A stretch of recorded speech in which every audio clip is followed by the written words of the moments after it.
இந்த ambassador of Christ அப்படிங்கிறத பற்றி பேசும்போது ஒரு நாள் நான் சென்ட் ஜார்ஜ் கத்தீட்ரல் சென்னைக்கு போயிருந்தேன். அதில் உள்ளுக்குள்ளே ஒரு கிரேவியார்டு இருக்கு, பார்த்துருப்பீங்க எல்லாரும். அதில் முதல் கிரேவியார்டு வந்து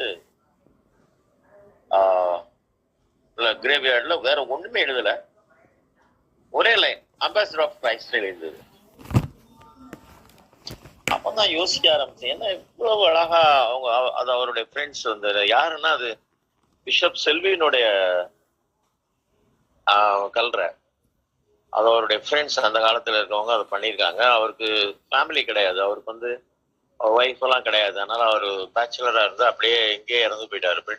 அவர் யூரோப்பியன் மிஷினரி, இங்கே இறந்துட்டாரு. திருநெல்வேலி ஜான்ஸ் காலேஜில் அவர் பிரின்சிபலா இருந்திருக்கிறாரு. அப்புறம் அவர் பிஷப்பா இருந்திருக்காரு. திருநெல்வேலி பிஷப்பா இருந்து அதுக்கப்புறம் இவர் சென்னையில போய் இறந்து போயிட்டாரு. அதனால அங்கிருந்து பண்ணிட்டாங்க. எல்லா பிஷப் கல்றையும் திருநெல்வேலியில இருக்கு, ஆனா இந்த ஒரு பிஷப் கல்ற மட்டும் சென்னையில இருக்கு.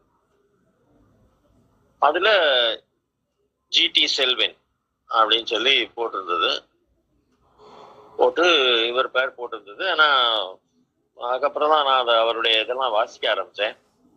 அதுல என்ன கொடுத்துருக்காங்கன்னா, அம்பாசிடர் ஆஃப் கிரைஸ்ட்னு அவர் எழுதல, பட் அவங்களுடைய நண்பர்கள் எழுதியிருக்காங்க. ஏன்னா அவருடைய செயல்கள், அவருடைய ஆக்டிவிட்டிஸ், அவருடைய இதெல்லாம் வந்து ரொம்ப ரொம்ப அப்ரிஷியேட்டபிள். அதாவது யாரும் இந்த மாதிரி பிஷப்லாம் இன்னும் திருநெல்வேலியில வரல. ஆனா அந்த மாதிரி எல்லாம் பிஷப் இருந்துட்டு இப்போ உள்ள பிஷப்லாம் பார்த்தா ரொம்ப சூப்பர் பிஷப்பா இருக்காங்க. அதை அவங்க இவங்களை பத்தி பேச வேண்டாம், அவரை பத்தி பேசும்போது அம்பாசிடர் ஆஃப் கிரைஸ்ட் ஏன் போட்டாங்கன்னா, அவருடைய ஆக்டிவிட்டி, கிரேட் ஸ்காலர், நல்ல அட்மினிஸ்ட்ரேட்டர்.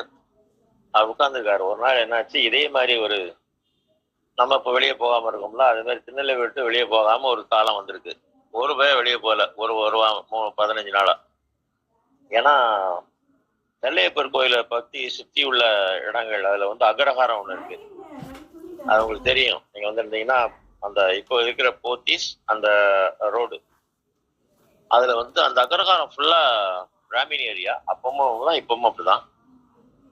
அந்த பிராமின் ஏரியால வந்து காலரா அட்டாக் ஆகி ஒரு நெல்லையப்பர் கோயில உள்ள சகந்த பகுதிகளில் ஒரு 6-7 பேர் இறந்து போயிட்டாங்க, பிராமணன். அவன் ஏரியாவில் முன்னால ஆட்கள் வேற யாரும் போகவும் முடியாது, அதனால யாரும் போகல. அங்க இருக்கவங்களாம் ஊரை காலி பண்ணிட்டு ஓடிட்டான். நம்ம இப்போ போறோம் இல்லையா மாஸ்க் கட்டிக்கிட்டு, அதே மாதிரி ஒரு சிச்சுவேஷன் திருநெல்வேலியில வந்திருக்கு. 7 பேர் செத்து போயிட்டான் அப்படின்னு சொன்ன உடனே அதை எடுக்க கூட ஆள் இல்லைன்னு இன்னும் ரொம்ப மோசமாயிடும்டான்னு சொல்லி அப்போ பிஷப்பா இருந்தவர் என்ன பண்ணியிருக்காரு, ஒரு மாஸ்க் எல்லாம் கிடையாது, அவர் என்னத்தையோ எடுத்து கெட்டிக்கிட்டு ஒரு 2 பேரை கூட்டிக்கிட்டு, 2 பேரை 4 பேரை கூட்டிக்கிட்டு போய் அந்த பிணத்தெல்லாம் எடுத்து கொண்டு போய் எங்கேயோ கொண்டு அதை அடக்கம் பண்ணியிருக்காரு. அது அவ்வளவு பிராமணனுக்குள்ளது. புள்ளமார் ஃபேமிலி 2 பேருமே ஹை காஸ்ட்காரங்க, அவங்க தான், வேற யாரும் போக முடியாது. அதனால இவர் போய் அடக்கம் பண்ணி அந்த இடத்தெல்லாம் பண்ணி, அந்த இடத்தெல்லாம் வந்து ரொம்ப சுத்திகரிப்பு எல்லாம் பண்ணி, அதுக்கு என்னெல்லாமோ செய்து அதெல்லாம் சரி பண்ணியிருக்காரு. அந்த தெருவே கிளீன் பண்ணியிருக்காரு. இது அவர் செய்தது. இது செய்ததுக்கு அப்புறம் திருநெல்வேலியில வந்து அப்போ வந்து முதல்ல திருநெல்வேலி நகராட்சின்னு கொண்டாராம், முனிசிபாலிட்டி.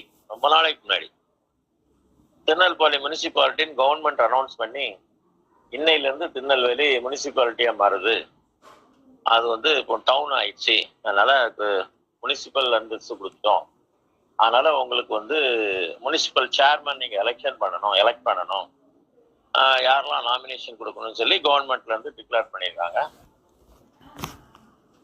உடனே இதை கேட்டுட்டு ஊர்வலமா வந்தாங்களாம் டவுன்ல உள்ள மக்கள் எல்லாம்.